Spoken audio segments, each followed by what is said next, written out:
Hello students, आज हम लोग क्लास 10th मैथ चैप्टर 1.2 का क्वेश्चन नंबर 4 देखने जा रहे हैं। HCF 306 और 657 = 9 दिया हुआ है। LCM 306 657 ज्ञात करना है, यानी कि दो संख्या है 306 और 657।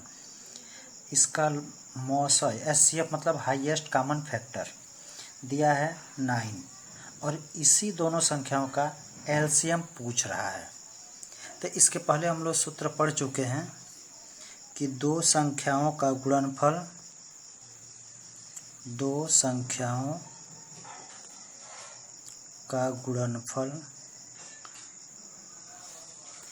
इक्वल टू होता है मौसा गुणे लसा। अब देखिए यहाँ दो संख्या कौन कौन है, तो एक है 306 गुणे दूसरी संख्या है 657 इक्वल टू मौसा। देखिए HCF को हम लोग मौसा कहते हैं, तो ये दिया है 9 इंटू लसा। अब देखिए यहाँ लसा निकालना है, तो इस 9 से हम लोग डिवाइड कर देंगे, यानी 9 से भाग दे देंगे, तो लसा इक्वल टू हो जाएगा 306 गुणे 657/9। अब इसको काट देंगे, तो 9 से काट दीजिए, ये नहीं कटेगा, इसको काटिए तो 9 7 63 और 9 3 27, तो हो जाएगा 306 गुणे 73। अब इसका आप लोग गुणा कर लीजिएगा, 22,338। ये आपका LCM हो जाएगा, यही आपका आंसर हुआ। चलिए क्वेश्चन नंबर 5 देखते हैं। जांच कीजिए कि क्या किसी प्राकृत संख्या n के लिए 6 का पावर n अंक 0 पर समाप्त हो सकती है।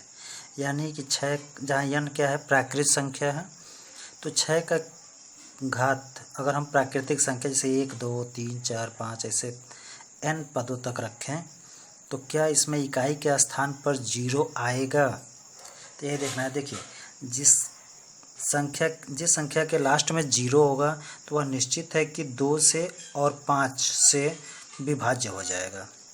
तो जो संख्या 2 और 5 से विभाज्य हो जाएगा, तो समझ लीजिएगा कि उसके लास्ट में यानी इकाई का अंक 0 आया होगा। तो यहाँ पे n प्राकृत संख्या है,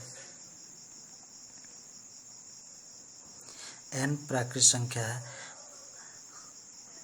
अब देखिए इकाई का अंक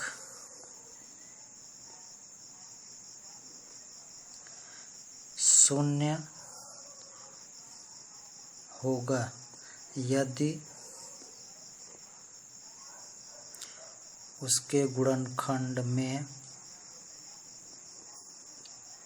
2 और 5 हो, 2 और 5 हो, यानी कि जो संख्या 2 और 5 से कट जाएगा तो उसके इकाई का अंक 0 होगा। तो जब 2 और 5 से कटेगा तो उसके दो गुणनखंड 2 और 5 जरूर होंगे।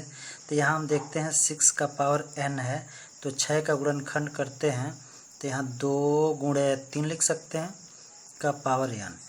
तो यहाँ देखिए इसका जब हमने गुणनखंड किया तो 2 आया है लेकिन 5 नहीं है, जबकि जो 2 जिसके इकाई का अंक 0 होगा वह 2 से भी कटेगा और 5 से। तो यह 2 से कटेगा लेकिन यह 5 इसके गुणनखंड में नहीं है, इसलिए यह 5 से नहीं कटेगा। अतः इसमें इकाई का अंक 0 पर समाप्त नहीं हो सकता है, क्योंकि अगर 0 पर समाप्त होगा तो इसके गुणनखंड में 2 और 5 जरूर आना चाहिए। 2 और 5 के अतिरिक्त और भी अंक आ सकता है, लेकिन 2 और 5 जरूर आना चाहिए। तो यहाँ 2 आया है लेकिन 5 नहीं है, तो हम यहाँ लिख देंगे कि 6 का पावर n का कोई गुणनखंड 5 नहीं है, अतः 6 का पावर n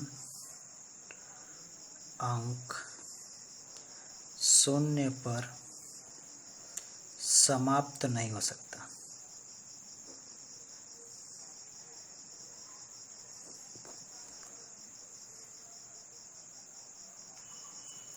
चलिए 7वां क्वेश्चन देखते हैं कि किसी खेल के मैदान के चारों ओर एक वृत्ताकार पथ है।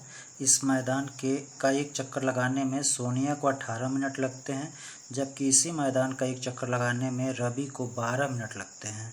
मान लीजिए कि वे दोनों एक ही स्थान और एक ही समय पर चलना प्रारंभ करके एक ही दिशा में चलते हैं, तो कितने समय बाद वे पुनः प्रारंभिक स्थान पर मिलेंगे।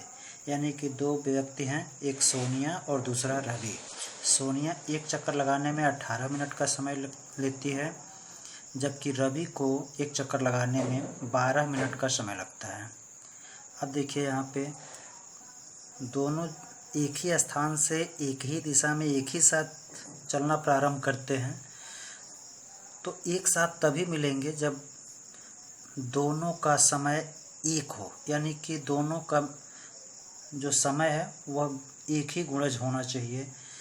जैसे मान लीजिए कि 2 घंटा बाद मिल रहा है तो यह भी 2 घंटा बाद मिलेगा, इसलिए दोनों में वो कॉमन होना चाहिए। तो हम कह सकते हैं कि दोनों में वो जो समय है वह एक ही गुणज का होना चाहिए। तो हम यहाँ लिख सकते हैं,